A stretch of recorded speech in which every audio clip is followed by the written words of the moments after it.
Hi, I am so sorry. Michael. Sorry about that. As I I forgot said, the 2 to 7 change. as So I said, Michael, it makes us old folks feel good when somebody else forgets. I had it on my calendar for 7 o'clock for some reason. So Oh, gosh. that's my own fault. So Uh, apologies for that. All And right. You guys apologies to are the all public set, for waiting. Eileen. All right. Thank you, Josh. Yep. Have a good Okay. afternoon. Yeah. Yeah. Don't confuse us more. Yep. Basically. Bye, guys. All right. Okay. This is the Town of Bridgewater Open Space Committee meeting. It is November 21st, 2024 at I'm 2 having trouble hearing you. Oh, yeah. Could you hear me all the time we were chatting and now you can't? Yeah, exactly. Isn't that weird? That's weird. Yeah. Well, that tells me it has something to do with Zoom or well, no, that doesn't make any sense. Yeah, you fade in and out. Does anybody else having that problem? No, she just has an echo. Oh. Yeah, that's there too. Yeah. All right. Well, I don't know. Here you are. Okay. All right. So anyway, it is we are convening at 2:19 p.m. We have a quorum. I'm Eileen Heine, chair of the committee, and members are Maureen Manasian and Michael Sylvia. And Pat Neary is a member of the public who has joined us and a member of the tree committee as well. Can I have a motion to approve the September 19th, 2024 meeting minutes? I guess I'll make it. Anybody want to approve that, vote to approve those oh, sure, minute meetings. I said it wrong. Meeting I- minutes. All right. Thank you. Michael, clean it up, please. Yes, my only question was, what was Nicole at that meeting? I can't remember. Because it says Oh. members present. Yeah, I believe I did check that she joined like later. That's right. Okay. Yeah. Right. Yeah, Yeah. I mean, I yeah. don't know whether she constituted a quorum or not. Whether we didn't need her to constitute a quorum, and I think she did call in later. So that's why. That's right. She did call in because she gave us the update. You're right. Okay. Yep. Then I will second it. All right. Okay. I approved them. I wrote them. Okay. The minutes are approved. All right. Pat is our only member of the public. Anything not on the agenda that you want to comment about, Pat? No, I made notes in case Nicole wasn't here, but she'll be joining you. So Yeah, right. Yeah, yeah. And this is only, again, for anything not on the agenda, and the tree committee report is on the agenda. So, okay. I think All right. So let's start under old business. The first item is the open space plan update. I mentioned last time, when I think 2 meetings ago, we had Shane McGuire, is it? I think his last name, from the Office of Community Development, who told us he was applying for a state grant to, I think it was $30,000 or $40,000 for money Yeah. to hire a consultant to help with development of the plan. He still has not received confirmation from the state, but they have called and asked a couple questions that lead him to believe we're definitely going to get it. It just hasn't been awarded yet. And in the meantime, he's drafted a request for proposals to go out for the consultants that would be expected to submit a proposal, but he's reluctant to send that out until he actually has the confirmation. So anyway, so that's just kind of on hold, and it is putting us a little bit, we're already a little bit behind schedule, so this is going to only make it tighter. But he feels like the state's general attitude is that if they know you're actively pursuing the plan, they don't hold your feet to the fire to meet the absolute deadlines. And, it seems like that would especially be the case when they know he's waiting for them to act on the grant application. So that's all I have for that. Parks publicity. So, Michael, what can you tell us? I don't know if any. One of the things I did notice while the 2 weeks I was away that there was virtually no email activity on this webpage. So I assume there wasn't a whole lot going on because usually Jeff and you exchange emails. So Yeah. So it started a new thread because we were going back and forth about edits. So the good news is that we have 3 videos that have been filmed and we have 3 videos that have been cut. and 3 videos that are ready to go this season. So the only thing that we need to do is finalize whatever edits we planned to make to Carver Pond. And I have to pull those up. I have to go back quickly in the email because I thought we were going to do it tonight. But there were like 2, I think you had 2 edits that you wanted to make. So I just wanted to confirm that you were still wanting to make those edits. And if so, I can hand those edits off to Jeff. They can make them, and then all 3 videos will be finalized and ready to go, and we can share them out to Josh, and Josh can share them. Okay, so I remember we talked about some edits to the Carver, like, put in about dogs and a couple of other things. I'd have to go back and look at my notes, but I think there were some things that were little different on Tuckerwood. Michael, wasn't there, like, when we went out there? Oh, you didn't go with me, did you? No, so Tuckerwood, Oh, so that's right, it so was the in- edits were done for Tuckerwood, because you had script edits. Those Yeah, are taken care of, and Tiddicate as well. Those were made. Those they edits were were, they were made. made too. Oh, okay, all right. So they Yep. each are different. It's not then just the Carver Pond script that's being applied to all. No, I we see, have been doing different ones, and I can share that again. Okay, I can share that to you again, share those links to you, but they all have approved scripts that I know you had edits to, yeah, and I had edits too, and they've been updated. The voiceover has been updated, Okay. so those will be good. And the Carver Pond, they said the only thing they're waiting on was those couple of edits, and they would wrap them up, and they would be done for us, fairly quickly, because it's just a voiceover change. yeah, okay, good. I don't know, there's probably no reason for you to send should we look at it again? Do you think the committee should look at the videos again, or to do edits, or do you think it's okay the way it is, or? I can show them. The one thing I will be cognizant of is that they're pretty cut and dry with, like, we give them the script, they use the footage to cut it, and they want that script to be basically it. They don't want to keep, because it is Right, volunteer, they don't yeah. want to keep going back and changing Yeah. copy. So Could which you is just- totally fine. Yeah, if you could you show us the footage, Mike?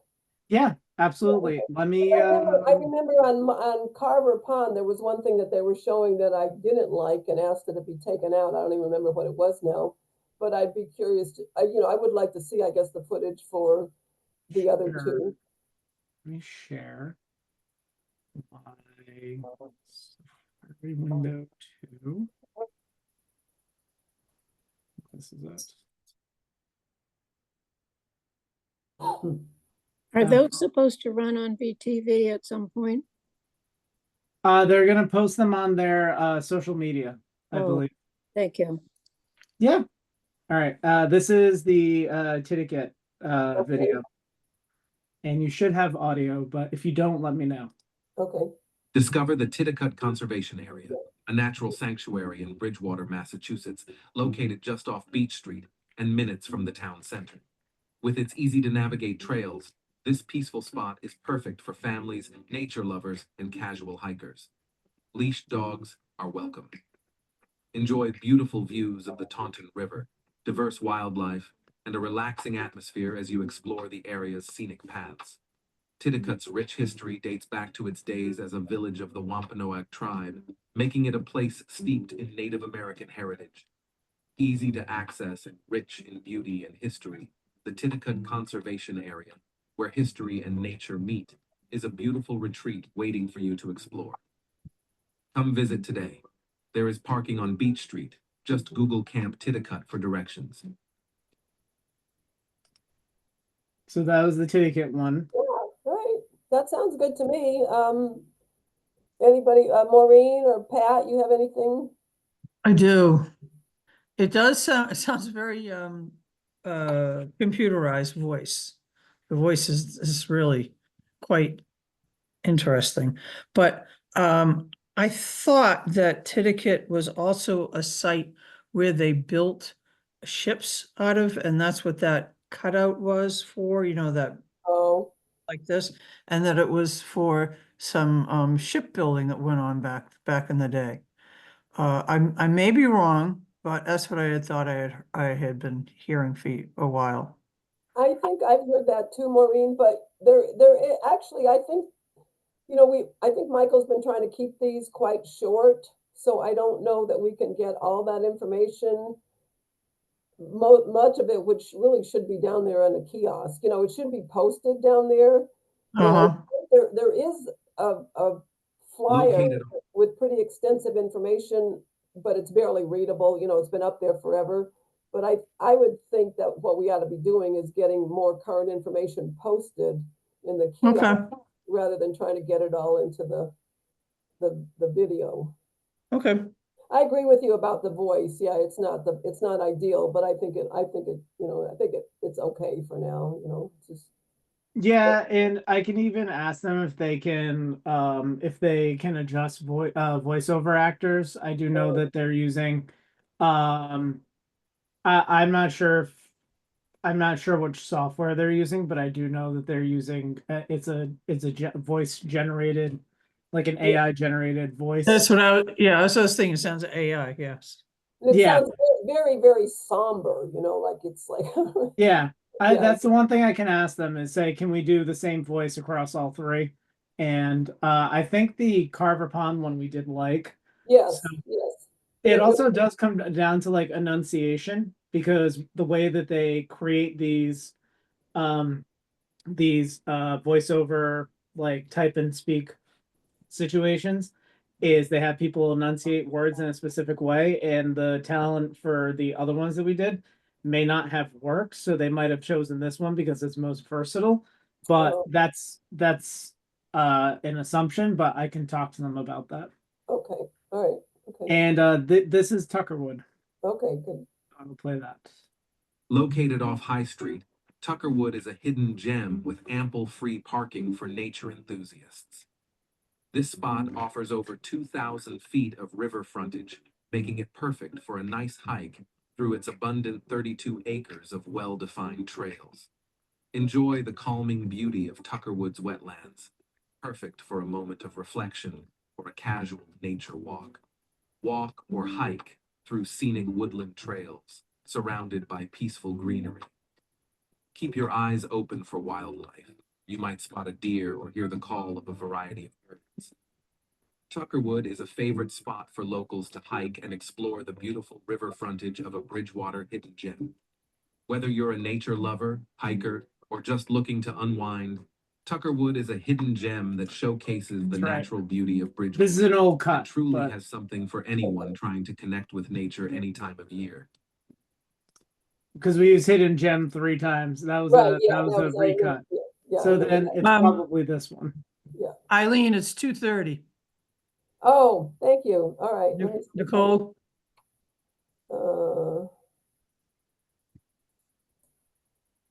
Nope, she's not there, okay.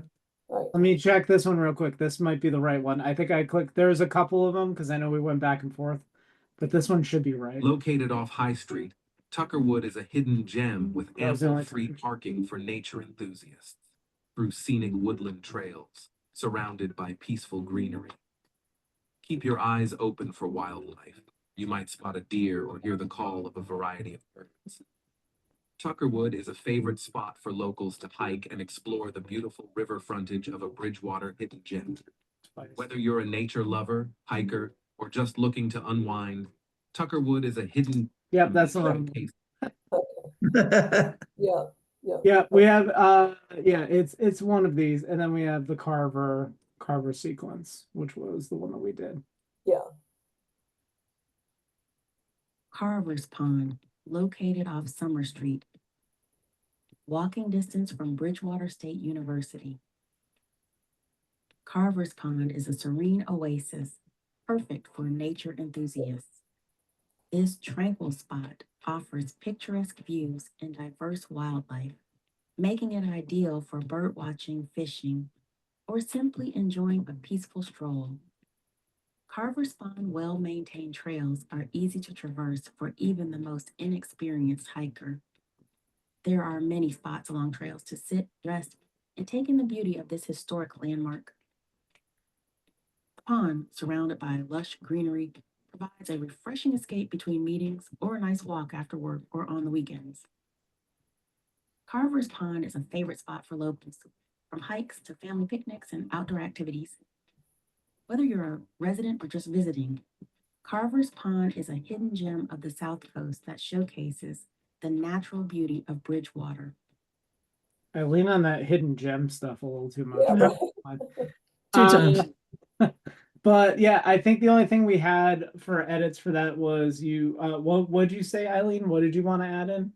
I forgot. Well, I think we had already added, didn't we, about dogs on leashes or something? Didn't we have that? Yes, yep, Yes, dogs yeah. on leashes, and I think we wanted to do, no, it was the dogs on leashes. Yeah, that's what it was. You're Yeah, right. yeah. Okay, so then we just I have have to to, say, I mean, that seemed to be much more, have much more content to me than the other two. Is that not the case? I mean, Tuckerwood and Titicut sounded shorter. The first one seemed more, just seemed to be more conversational. I don't know, but you'd have to have them. I think it was just it was a different VO person, because I do know that they're about the same length. They're a minute They are, 7. oh, okay, all right. They're all about a minute 5, a minute 7. Oh, So, okay.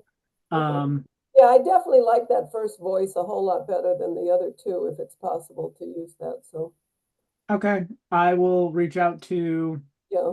Jeff, ask him to make those changes. I will double check and ask him to send over just for review all 3, so that I can Okay. have those, so that we can just make sure that your new script went in for the new script went in, and just have those VO changes, and that should be it, basically. Okay, great. And then Josh has to approve getting them posted, right? Is that right? Yes, Yeah, yep, okay, right. The other Yep. place we ought to make sure we get them linked to is under Parks and Recreation. There's yes, yeah, Parks and Recreation, click on Parks, and it has the 6 parklands listed with just that one short sheet that Lauren had drafted. So we ought to get the links to the videos on each one of those for those as they come up, so.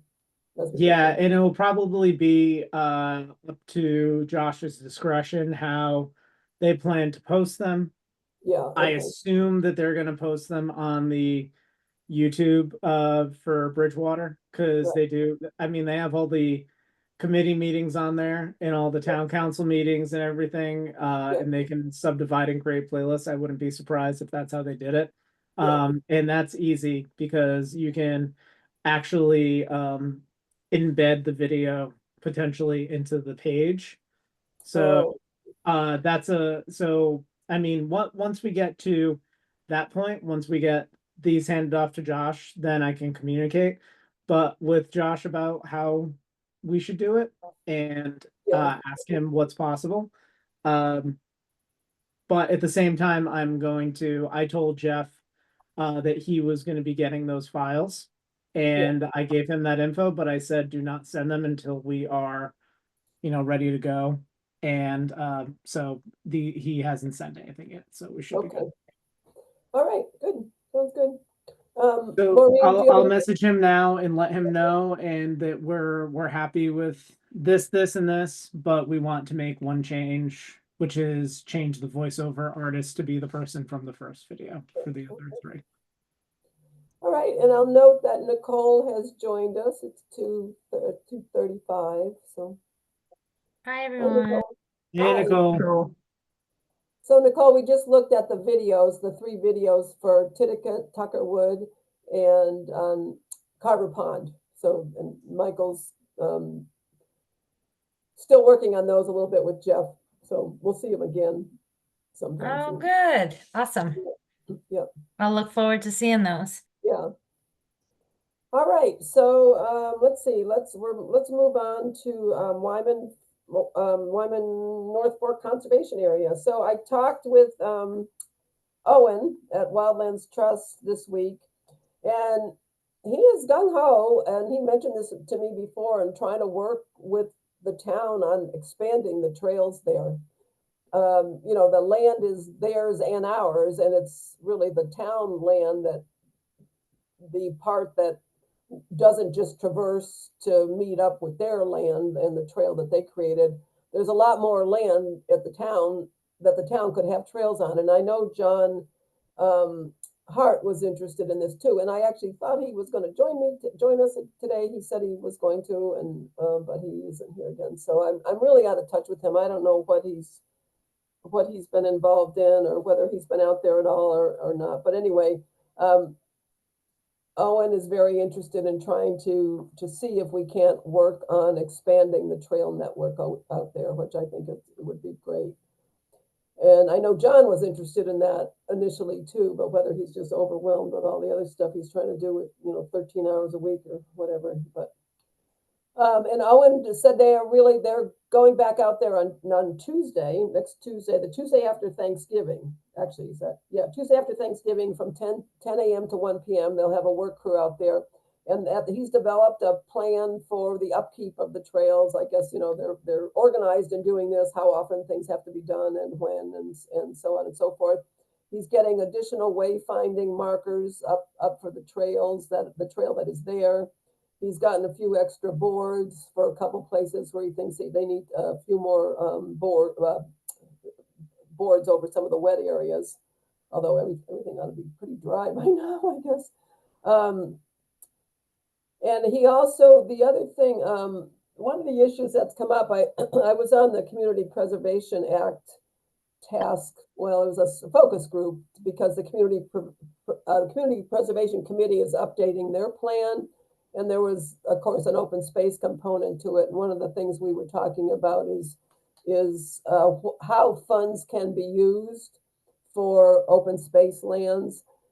And one of the questions that has come up is whether it can only be used for acquisition of new property or whether it can be used for creating trails. It can't be used for restoration and renovation. I mean, in other words, like there's been a lot of question about some of the active recreation facilities in town, and can they apply for CPC funds to repair things and they can't. So the question is, where is that line drawn? And would it be possible for us to think about getting Community Preservation Act funds to actually work on an expanded trail network of that property, which is obviously already acquired, but but there are no trails that we're upgrading. It's just that there's nothing there in most of it. So anyway, that's just an open question. Owen was going to check with some of the people at Scott McFadden at Wildlands Trust, who works with this a lot with other towns. So the other thing that Owen mentioned is, we still need signs. He wants to put something up on the kiosk, and we also need a sign at the end of the street. But he feels like they need to get some help with some of the expenses on this. And previously we were able to get some, I don't know, about $600 to $800, I think, that Michael Dutton had approved that came out of the Community Economic Development budget. So I'm going to pursue that to see where we can find a small amount of funds. Owen's going to get me an estimate, but I don't think he's anticipating it would be more than $1,000 or so. And I've set up a meeting with the acting town manager for December 12th, because I want to just talk with her about some open space, just so she knows what's going on with open space. And then I also thought that would be the opportunity to get her approval for asking for these funds, because that was how it happened before. Michael just told Bob Ruley that we could pay for it, and it happened. So, so the other issue is hunting. As we discussed in the past, we didn't think we really needed to have any big decision about this. That from what I understood, talking to Kitty Doherty, that the town just has not taken a position on hunting, except at Carver Pond, where the rules say no discharge of firearms. That basically we have just adhered or assumed that hunters will adhere to the state regulations and have not imposed town restrictions on that in the past. And what I was concerned about is that Wildlands Trust has put up a sign. They did it on October 5th day that says no hunting. And that was kind of, contrary to what we were talking about with what I just said about what Kitty had said, the policy had been in the past. What he is going to do, Owen is going to take that sign and he's going to put it on their property where you enter Wildlands Trust property, which is on the other side of the meadow, where, kind of where the tree line is, and then take it down off of the kiosk so that it's no longer on the town parcel of that reserve. So that seemed like a good situation. And That's a good solution, yeah. deer season starts, I guess, the first 2 weeks of December. So may become more of an issue then. So anyhow, that's sort of where things stand with him. But it's good to know they're really active on this. They don't let things just lie fallow. They keep up on them. So that's good to know. So does anybody workday Tuesday after Thanksgiving 10 to 1? If anyone has a chance to go out there, I think I'd like to. I've never gone to any of the work days before, but I think it would be nice if we could get some local people, because so many of the people that he brings in are from all over other towns, all over the place. They have such a strong work crew that just comes from every place. So, all right, any questions about that or thoughts? Nope. Okay. Let me just ask real quick. I know it would probably be confusing, I imagine, but if they're gonna move their sign over to their property, which makes a lot of sense, but the rest of Wyman can be used for hunting, is that correct? Am I getting that? Yeah, well, there's no prohibition on it, yes, and the state rules are that if you Yeah. want to meet the dates and, whatever else, dawn to dusk or whatever, yeah. Should there, we had talked about perhaps putting up a sign, something that says hunters may be present where high vis. Right, Is that yeah. something that we do want to follow through on? Yes, I think we do. Yeah. And should we do that on all the All of the parks? parks, yes. Except for, of course, Except Carver. Yeah, I think that is a good idea, Maureen. I think Now, if we're gonna do that, do we just do it, get a cardboard and do it, or is there some sort of formal way of getting a nice sign? what I'd like to see if we could get Owen to do it for us as part of that kiosk that he's going to design. And then maybe we have a template and we can make it available. We can just get copies of it for all of the other 5 parks. Yeah, but where does the money come from? Well, What's that's- that? yeah, no, that's Like what I a have- metal plate or? Yeah, well, no, we have to get, I need to see if we can get some money through the town, because yes, Okay, he cannot yeah. complete the signage without getting some additional funds. And I mean, Maybe the town can do it. yeah, I mean, I don't know, who does the town signs? I have no idea. I That's, don't know, yeah. I mean, I did think about checking with Parks and Rec or DPW, but if Owen's willing to design them, which it sounded like he is, as long as we can get some money to help pay for the cost of producing it, Yeah, I thought that was probably a better option, because they're pretty well versed in what to say and how to say it, and being consistent with their other properties and stuff. So I'd like to give him that opportunity to do it, and then see if we can get the money to reproduce them. And so does that make sense? okay. All right. But it certainly isn't going to be for this hunting season. Yeah, that's what Yeah, I was thinking. It's not gonna go yeah, through, yeah. No, yeah, so.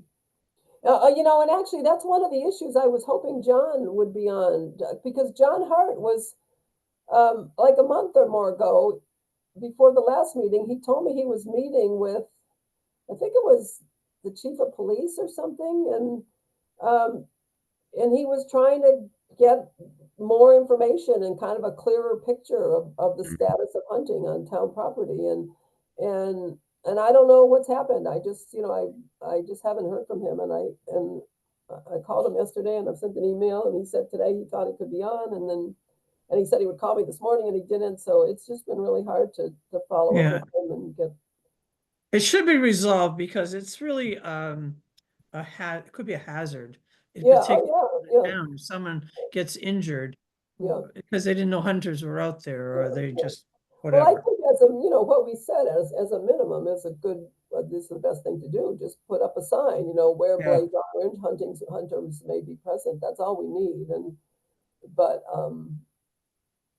it's not going to happen this year. So, but you know, I'll continue to follow up with it. I'll follow up on it with Owen and see if we can at least get the sign made for that area, and then Yeah.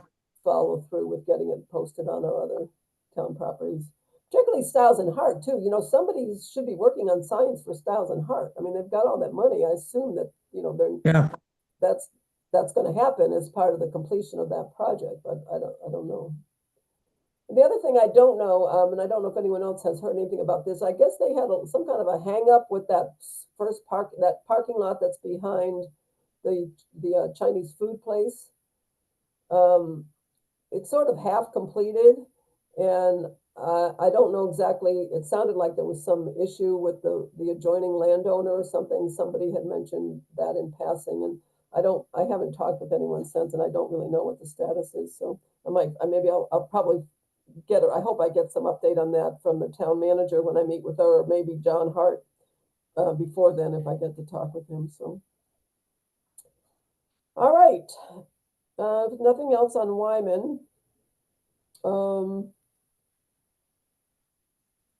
I know, have a quick question. so we need to do a video on Wyman, don't we? We do. I think our window has closed Oh, though. yeah, Timing for this wise, season, that'll be yeah, a yeah. spring thing. No, and actually, I mean, I should check with, I'll check with Owen on that, because I think they do videos of their own property, so they may be able to do one on that too, but yeah, okay. Oh, yeah. It probably makes sense at this point to wait till spring anyhow, things are leaking Yeah. out, so, yeah, okay. I wanted to go back to the videos very quickly just for one thing to get Okay. approval.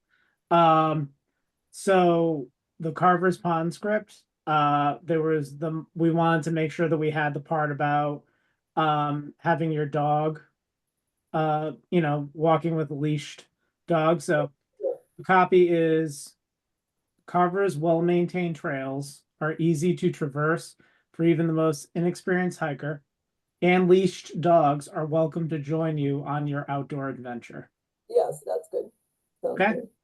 All right, I will send that script over to him and the other edits, and that'll keep moving.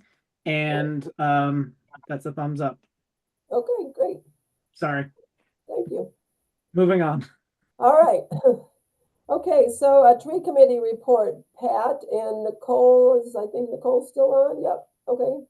Either of you want to jump in here, or both of you, whatever? Somebody unmute yourself.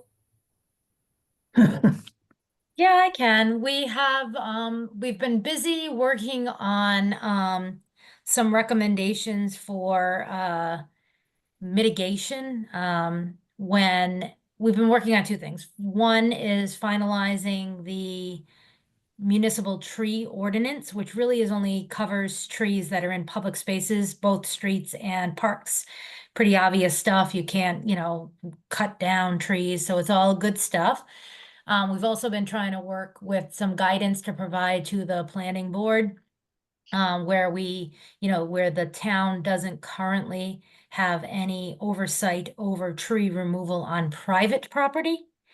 We are making some recommendations for the planning board to really help cut down on the amount of clear cutting that has been going on. And there is a mechanism for which, when trees do have to come down, the planning board can collect money to a tree fund that can be used to plant more trees in public space. So we've been helping to come up with a consistent formula for that. We've been a little cautious because we want to remind them, first choice is please only cut down what's necessary. So we don't want that to just be the crutch. But nonetheless, we're, trying to work through all that. So that has taken up a lot of our time, as well as just kind of keeping things going with Arbor Day and, trying to use some of our funds to plant some trees. Some trees have gone in Thanks to Pat and others, definitely not me, but some replacement trees have gone in along Broad Street. There have been some trees planted at the schools and at the senior center. So that those tree mitigation funds are slowly but surely going towards planting more trees, and we want to plant even more. So, and we're continuing to look for more places. So I did say that I would let remind the open space committee of that. And perhaps in some of these new and revived open spaces, I think we talked about this in the past, near the parking areas or near any of the picnic areas, if we can find any opportunities to add trees, we certainly can work with the tree committee, and those would all be viable places to plant the trees in any public spaces, you know, schools and parks and open space, anything owned by the town. So that's kind of the pitch on that end. And we also are going to be spending a lot of time in December, starting to plan for our Arbor Day festivities for next year. And so we may, I think if there's any interest in the Open Space Committee partnering, we would love to expand what we did last year. We partnered with the school, and they did a poster contest at the Williams Intermediate School, which was great. We honored the students that won the poster contest as part of our ceremony, and planted a tree in the parking lot. So everything was really nice, and we really are just thinking about ways in which we can grow and educate, the community. We started with the schools, but I think we're hoping to do more, potentially with some forums to, educate the public about, the importance of trees, or how to properly plant trees, or how to properly maintain trees. Our first forum was very successful last year, so I think we're, looking for, ideas and additional partnerships moving forward. Yeah, what did I miss, Pat? I think you covered everything. We did talk about getting a tree warden, Oh, yes, that was important. and also, the new regulation so that we could allow an out-of-town member on our tree committee. That's right. Yeah. That's Well, right, because the tree ordinance, in all tree ordinances, and it's actually like a state rule, you're supposed to have a tree warden. The Right. town of Bridgewater does not currently have a tree warden. So I think that's part of the reason, like, lots of trees are coming down, because they're not healthy. And, I think that there's just, perhaps not enough, no one to actually determine which trees should come down, and, all the things that a tree warden would do, is kind of currently not really able to be done until we can fill that position. There's one thing I wanted to mention. I hadn't been aware of it. I was attending a Concom meeting a couple of days ago, and one of the items on the agenda was the fact that a fellow down, I think it was on Water Street, wanted to take some trees down on his property. And he knew that he should contact the Conservation Commission. I didn't know that was a requirement or written down anywhere. And apparently that is a fact. I don't think we know that on the tree committee, that's one of the steps. So we'll have to look into that, Nicole. Yep. So the Conservation Commission has purview over wetland areas in their buffers. So any modifications within the buffer of a wetland does require going forward. And you're right, that should be part of the education, because most people do Wouldn't know. not. They assume this is my private property. I can Right. do whatever clearing, grading, stockpiling. I mean, you're technically not even supposed to be stockpiling soil or, debris within those resource areas without a, permit. Mhm. He was planning to have the trees topped, all of them. I don't remember the number of trees, but I'm not sure that was the best approach either, but it's probably allowed. Oh, Nicole, yeah. how far back can the people who are boarding wetlands and things, how far back can they start doing things on their own property? Is it like 200 feet or something? The riverfront is 200 feet, wetlands are 100 feet. Okay, thank you. And you basically would have to file a notice of intent and get an order of conditions in order to do work within a buffer zone. That's sort of the rule. So it's not, we don't have like a prohibited no touch zone. Some municipalities have that as their wetlands bylaw. Like you can't do anything in the 25 foot or the 50 foot. We just have the whole 100 regulated per what the state requires. So it doesn't mean they won't agree to it. It's just technically you need to get a permit because you have to do the proper erosion and sediment control measures while you're doing it. And you have to, ensure that you have the proper stormwater management. So we're not prohibited from doing it, but we're technically, you're supposed to do it. You're supposed to obtain a permit through the yeah. So that is a good point, Pat, that we should talk about that in tree committee too, that Yeah. as part of our education, maybe somebody from the Conservation Commission could come to one of our forums and remind everyone of that. Mm. Yeah. Yeah, even a forum, even on just the whole topic of, who can cut what, where, when, and everything, that might be interesting. Yeah. Yeah. Yeah, because you're right, you currently, we don't have any ordinance that says you can't cut trees on your private property.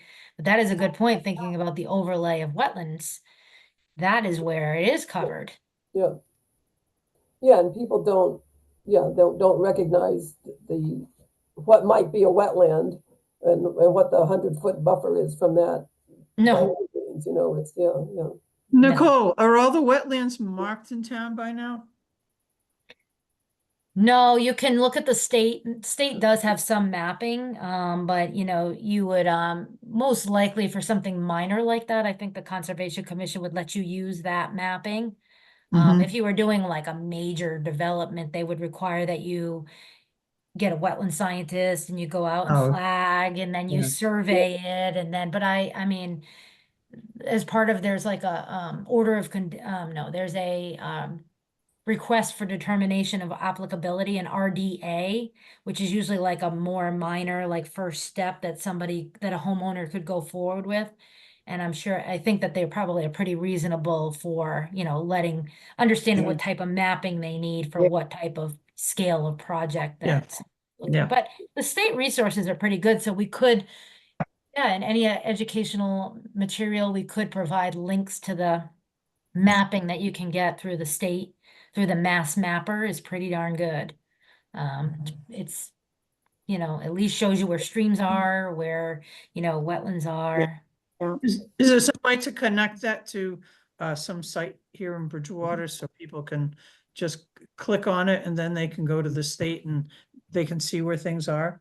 I mean, is there some sort of way to do that? Yeah, kind of. The Mass Mapper is pretty good because I think you could give them the link that brings you right to the town of Bridgewater. And then you can kind of like zoom right into your house or your, whatever. And you can kind of see it if you can figure out how to turn that layer on. Exactly. Yeah, I mean, I know how to do it, but it's like GIS, so you can get all Yeah. kinds of information. You can get tax parcels, you can get some social justice layers, so you can get like a lot of different layers. So you would need to know how to turn on the wetlands layer, but someone might be able to figure out how to have that be the default. That would be terrific if I people know. could. Yeah. Some mean- towns have do publish the state wetlands mapping for use. But I have never seen that on any of our town websites. Like you could basically print a map of the whole town and people could kind of have it as like a PDF and they kind of zoom in and out too. And you have to have a high IQ. Computer Yeah. IQ, computer. Yeah.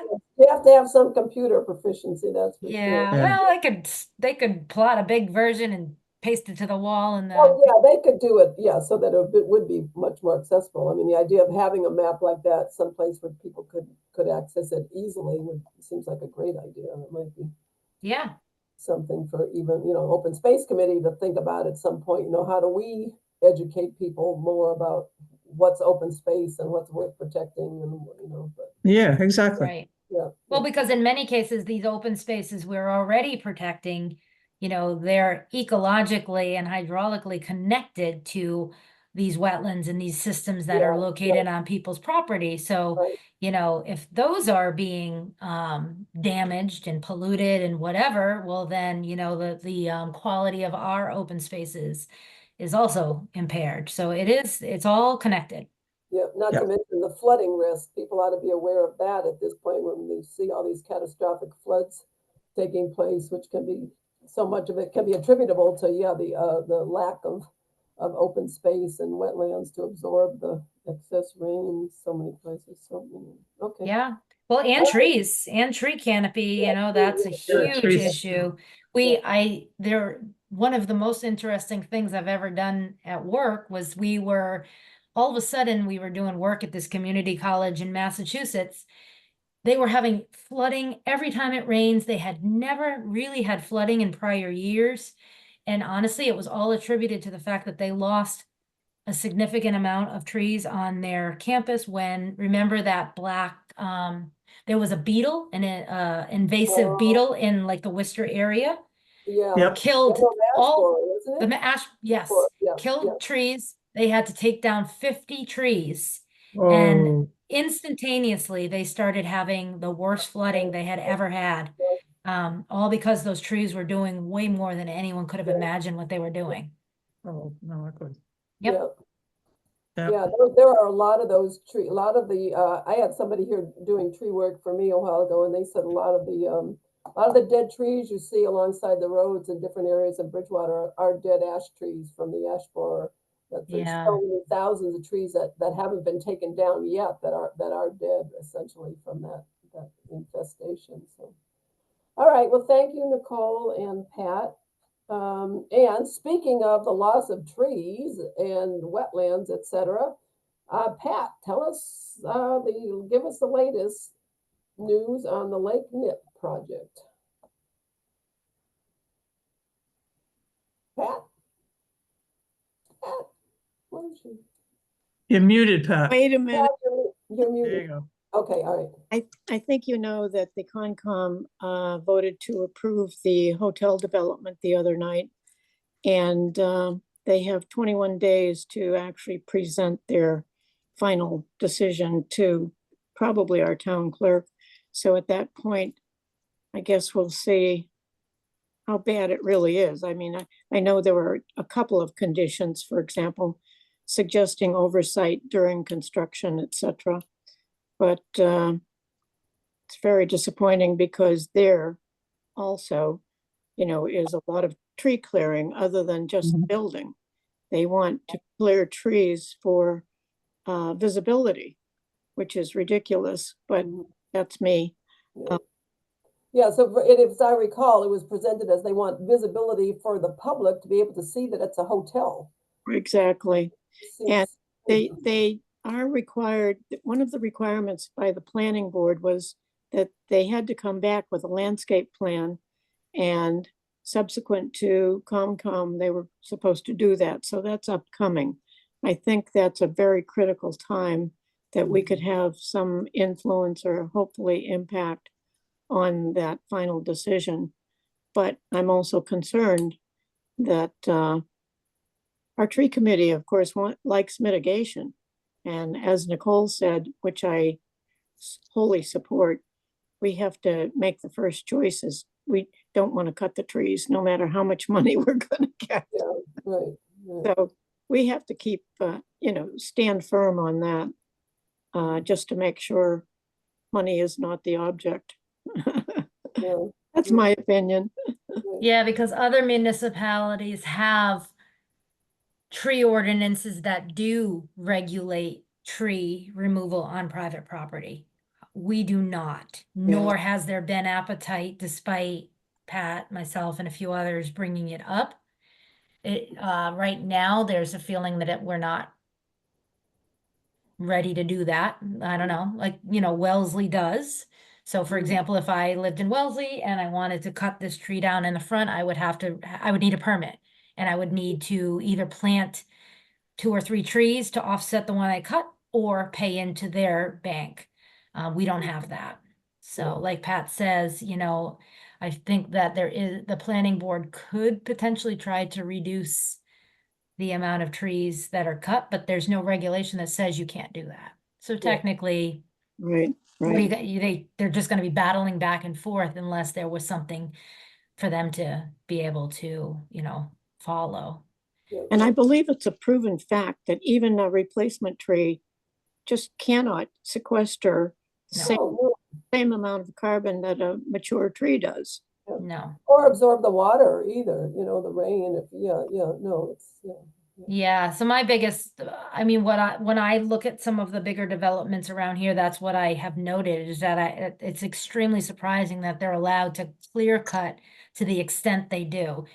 It's, if you cut all the trees, boy, is your site work so easy. You Yeah. don't have to, if you had to flag them, it would definitely be more burden on the developer and, but I think historically there's been a lot of catering to developers so they can build these huge Uh-huh. housing complexes with just those dinky street trees and Yeah. nothing else. Yeah.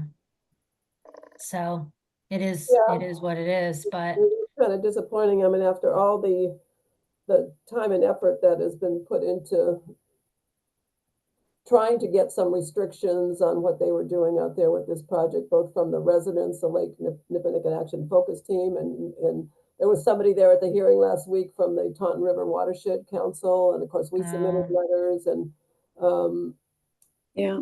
but none of the suggested ways of mitigating by design and more progressive use of all of the details that Nicole went into in her letter, of different kinds of Right. yeah, and all that. I mean, they just seem to totally ignore all that. And I anyways, think unless it's a requirement though, unless it's regulated, it's really hard I can imagine that the risk on the side of yes, the right, town is that they're gonna yeah, get sued. If you exactly, tell someone you can't build on their property, that they have every right to, right. so it's Yeah. like Yeah, it's just, yeah, the wetlands they're in a regulation. tough, Yeah, that's what, they introduced the Concom call the other day or the meeting, Yeah.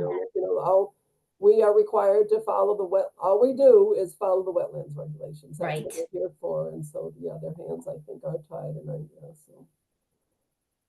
Anyway, there are some loose requirements about ecology and, so I feel that it's hard for them to do and not many conservation commissions do, but I'll have to say when my company works at some towns, boy, do they put you through the ringer and yeah, they don't back down. And for some reason, the developers do it. They agree to, doing things that quite frankly, you're not even required to do. So I guess that's the difference with developing in Newton and Wellesley and, Weston compared to here right now anyway, but we're gonna lose all of Yeah. our trees. Yeah. Ah, Terrible. all right. Well, on that unhappy note, let's move on to a happier topic, which is Hanson Farms. And it is proceeding. I went over to see Bob Hanson this afternoon before the meeting just to find out what's going on because I've been out of town. And of course, things are slower than anticipated, but they had to do some private trust work. They realized apart from whatever they were dealing with on the town's part of the bargain. So they've had to work with their own attorney on a particular issue, but it's all moving ahead, and no particular hangups anywhere, and they're working on the I forget what the exact term was, is the public assessment plan. They're working on what kind of a trail they're going to try to propose to allow the public to access the property. They're looking at one, maybe over from Forest Drive on the backside of their land. They would want a restriction that they could close it during planting season, but that it would be open for the public to walk, for instance, like Forest Drive over to the ice cream stand or some point. And then looking at possibly a shorter trail, maybe around the cow barn area in the back. So that's part of what they're working on, and then that, I guess, will have to be approved by the state before the money is the community preservation grant is approved, so. Anyway, that's where that stands. It's moving ahead and, just, it's very, very complicated. It's amazing how much is involved in getting that done. I mean, Bob gave me a list of like still, still the other steps that still have to be taken care of, so. And I don't know that they have a particular, there's no pressing deadline, like there's no particular deadline for a grant or, anything that's going to expire or anything. So it's just, they just have to keep plodding along.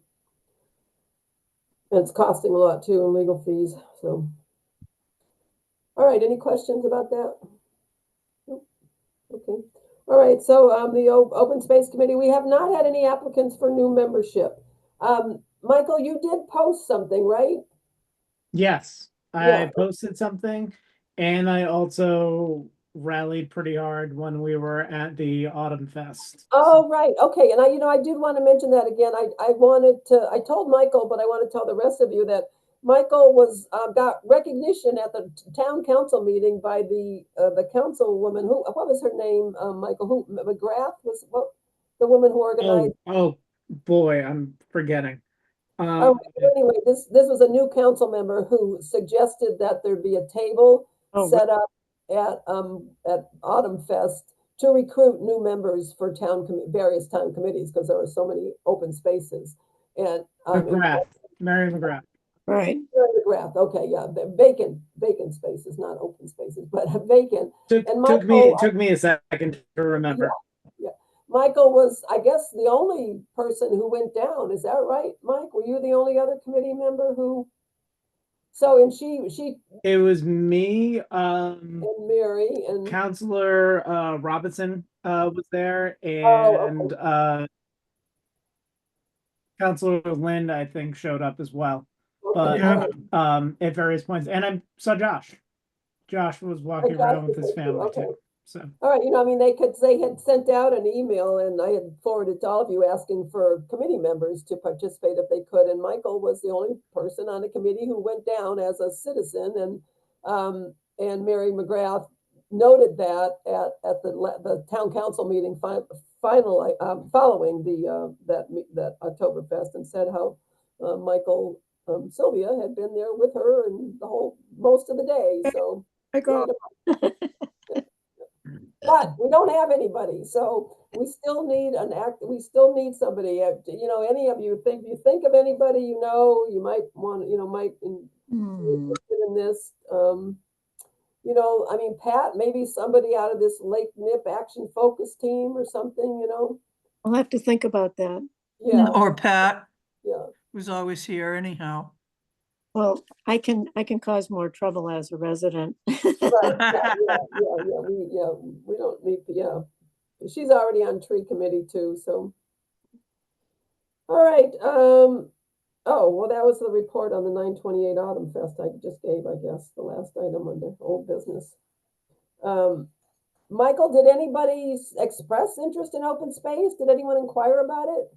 Yeah, there were, so it was actually funny. There were one or two people who were that said, oh, I like to go for hikes, or I ride my bike, or we like to take there was a gentleman and his wife and kids. They were they had a stroller. They said, oh, we'd like to walk through Carver Pond. We didn't know about these other ones. And I said, yeah, we're going to be putting some videos out later this fall, talking about the spaces, so you can get an idea of what they look like and what to expect. And, just kind of went through, my mental script of how we were going to talk about it. And also said, that's something that we're doing, but we're also, looking to add members. And there are a couple of people who did express interest. They did write their names down, or at the very least, we asked them to, we had a sheet of paper that had, I think there was a survey for the Conservation Committee.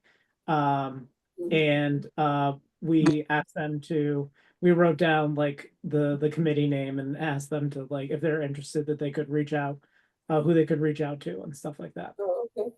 All right, well, at some point, maybe we could follow up with that ourselves. I mean, if we don't get an applicant at some point, we might, soon, we might see if we could get a hold of that list and actually give somebody a call or something. Yeah. So, okay. Now, Eileen, if someone is interested, who do they contact? I mean, there's an application on the town website. I mean, I guess, that would be one thing to, I don't know. That was the how- other thing that we did say. Ms. McGrath did say that a few times. She said there are applications on the website, so if you're interested, you can do it. And the barrier of entry is very low. And I posted that link as well. Barrier of entry is very low to fill out that application. So Yeah, it shouldn't be too anybody big. who's breathing is. Well, Yeah, there are so many vacancies, I know. I Yeah. understand if they have a pulse, they can be on a Right, committee. yes, right, yeah. But they do have to go through a process. They have to submit the form and then they have to meet with there's that committee. There is a committee that sort of screens people. I forget what it's called. You have to have an interview with them, but it's pretty harmless. So, okay. So any new business from anybody? I have a couple of things. All right, one thing I wanted to mention is I was on the CPC, or I was not on it, I was listening to it. They had a meeting recently with, I believe it was a consultant who's working on the Community Preservation Act plan update. And they were talking about open space, and somebody on that call, I think it was one of the committee members, the CPC committee members, mentioned a pond at the intersection of Cross Street and South Street. And he was wondering like who might own it, that it's a beautiful pond and it seems to be getting totally overgrown by invasive species. And he was asking if anybody knew anything about it. And I don't know if anybody else does, but I just made a note of it to myself that it might be worth looking into, if it is of space of any open space value, perhaps there's an owner we might approach at some point, or just at least inquire about it. So that was one thing I noted. And then the other thing that was mentioned, I think Carlton Hunt mentioned it, is somebody has raised the issue of getting a conservation restriction on the golf course. And I don't know actually what the status of the golf course is currently, but my understanding is that, making sure that it is preserved as conservation land would be the long-term outcome of getting a conservation restriction on it, as opposed to whatever it is now. And so that too might be something, I don't know if it was raised by Carlton. I don't know if anybody's pursuing that, but it seemed to me it's certainly something within our purview to try to make sure that what is open space is preserved open space in perpetuity, if we can possibly do that. So, and it also raised the question for me. I know there were two things brought before the city council. Nicole, I don't know if you know anything about this, but their two properties have been designated as town parklands. One is the trail that's going in on the Taunton River off of Summer Street. Kitty had that designated as a parkland, I believe. And then the behind the BTV, the Town River Landing there has been designated as a parkland. And I don't. Oh, yeah. Fire for Effect Foundation does a lot with them. Yeah, in right. that Are area. any of these, like our 6 parklands, are those designated parks? And I don't know, and I don't know the significance, the legal significance of having something designated as a park. I know there is that prohibition on towns taking or doing something else with parkland other than using it as parkland, and that has to go through the legislature sometimes. And I don't know whether this provision relates to that restriction, that that the town is held to a higher standard if once something's declared to be a parkland, on what they could do with it in the future. I'm kind of at a loss, but I thought it sounded like sort of a kind of a big issue that we might at least try to get a handle on. Like, should some of these town parklands be designated town parks officially by ordinance? Because this is happening as an ordinance through the town council. Pat, do you know anything about it? I do. Okay. I do know that they keep trying to improve that area on Spring Street, and the volunteers have cleaned it up a lot, but Yeah. Oh, it was an official park. Well, I guess they just recently had it designated as an official park. But who, Who did it? yeah, Well, that's it. I mean, well, Al Lacerda, who's what's the name of that foundation? I mean, he has a foundation, a veterans foundation that. Yeah, it's Yeah, Alistair is fire for effect. yeah. So that And foundation, and I Alistair does the editing for our videos too for exactly. He BTV. does the shooting of the videos, that's right. Yep. And so he's been the moving force, as I understand it, behind cleaning up that area and using it as kind of a concert venue, and they have a farmer's Yep. market or whatever, and planting grass and a lot of what was pavement. And I don't know if I don't think they have any plans to do the canoe launch because that would require a lot of state That's- involvement, yeah. etc.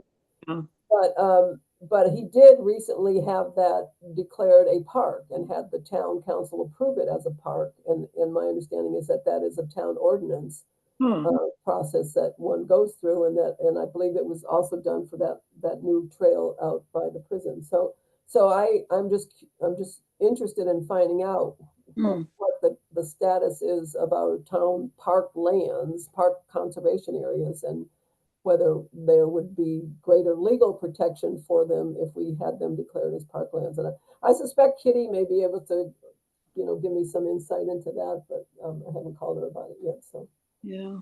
anyway, so those are two things that just got my attention in listening to some recent meetings. So, all right. If anybody else has anything, please bring it up now. Nope. I do remember that the last updated, which is a long time ago now, but the open space and recreation plan did have some sections in there about like the current, open spaces. And, I don't know if they had anything about the legal designation and if the 6 that we've already been talking about are already designated or not. Yeah. So I remember that too. yeah. Yeah, there was a very extensive chart there. Yeah, showing the level of legal protection for many of those different properties. Yeah. Yeah, yep, definitely. That would be one resource. And then maybe we could even look like if we can figure out how that is assessed on the tax, like we might even be able to look at the tax maps if we Yeah. can figure out the code that Yeah. gets assigned to a designated parkland. I'm not quite is. Right. Yeah. Yeah, and that might be something that the whatever consultant is hired to do the plan could do some updates on that chart that was done. I assume that chart that was created before designating that legal protection for those various parcels would have to be updated. So Because that's where we also got some of those other, we got some other information about because there's other conservation restrictions on private lands too. That was mapped in there as well. Oh, okay. All right. Okay. All right. Our next meeting is December 19th at 2 p.m., Mike. At 2 p.m. I will not forget. All right. Oh, I was 10 minutes late. I was No, or that's all right. 15 minutes late. You made So it. You made it. That's all right. Okay, that's it. We are adjourned. It is 3:25. Ooh, long meeting. Thank you, everybody, for coming, and happy Thanksgiving, and Have a good one, everyone. Happy happy Thanksgiving, Thanksgiving. everybody. see you in December. Bye.